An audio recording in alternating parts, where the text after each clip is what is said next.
সেনাবাহিনী শান্তি শৃঙ্খলা বজায় রাখার কাজ চালিয়ে যাবে এবং আপনাদের সবার দায়িত্ব, ছাত্রদের দায়িত্ব, রাজনৈতিক নেতৃবৃন্দ এবং রাজনৈতিক কর্মীদের দায়িত্ব হচ্ছে সেনাবাহিনীকে সাহায্য করা এবং আপনারা মিডিয়ার মাধ্যমে আমাদেরকে এই যে একটু আমাদের সাহায্য করেন, সুতরাং আমরা তাহলে এই পরিস্থিতি নিয়ন্ত্রণ সহজেই নিয়ে আসতে পারি।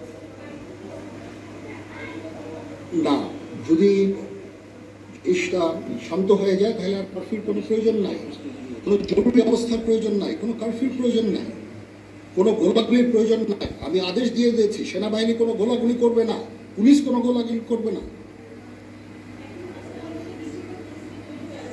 আমি আশা করছি যে আমার এই বক্তব্যের পরে পরিস্থিতি উন্নতি হবে, আমরা একটা সুন্দর পরিবেশের দিকে যাচ্ছি।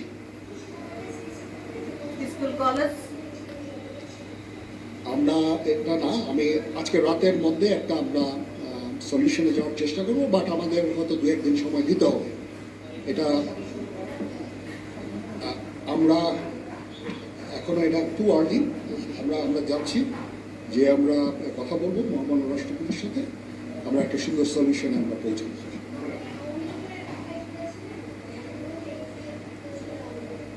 পরিস্থিতি ছিল খুব কম, সময় খুব কম ছিল। আমি যাদেরকে পেয়েছি অনেককেই আমি বলেছি, সবাই নতুন, বাট প্রধান রাজনৈতিক দলের সমস্ত নেতৃস্থানীয় নেতৃবৃন্দরা এখানে ছিলেন, তাদের সাথে আমি কথা বলেছি এবং ওনারা সবাই আমাদের এই প্রস্তাবে, এই যে আমরা যে আলোচনা করছি, সবাই এটাতে রাজি হয়েছে। এখানে মমিনুল হক সাহেব ছিলেন, এখানে জামাতের আমির ছিলেন, জুনায়েদ সাকি উনি ছিলেন, তারপরে ডক্টর আসিফ নজরুল ছিলেন।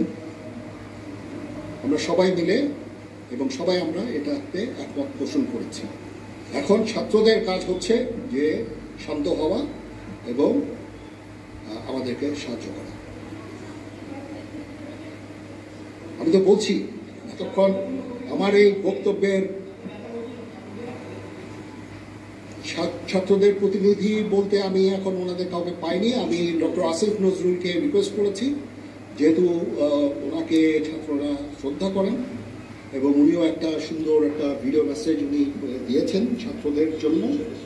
আমি আশা করব যে এই ভিডিও মেসেজটাও কাজে দেওয়া হবে, কাজ দিবে, এইভাবে আমরা কাজ করে থাকি। সবাই ভালো থাকেন, সবাই ভালো থাকেন, সবাইকে ধন্যবাদ। এখানে আপনারা যত প্রশ্ন করতে থাকবেন আমাকে দেরি করাবেন। It is too early, it's too early. আমরা কাজ করছি, আমাদের একটু কাজ করতে দেন, একটু সময় দেন, আমরা একটা সলিউশনের মধ্যে ইনশাআল্লাহ। আপনারা সবাই যারা আন্দোলনরত, যারা ছাত্ররা আছেন, আন্দোলনরত যত লোকজন আছেন, দয়া করে ঘরে ফিরে যান। সবাই ভালো থাকেন, আল্লাহ আমাদের মঙ্গল করুক। আল্লাহ হাফেজ।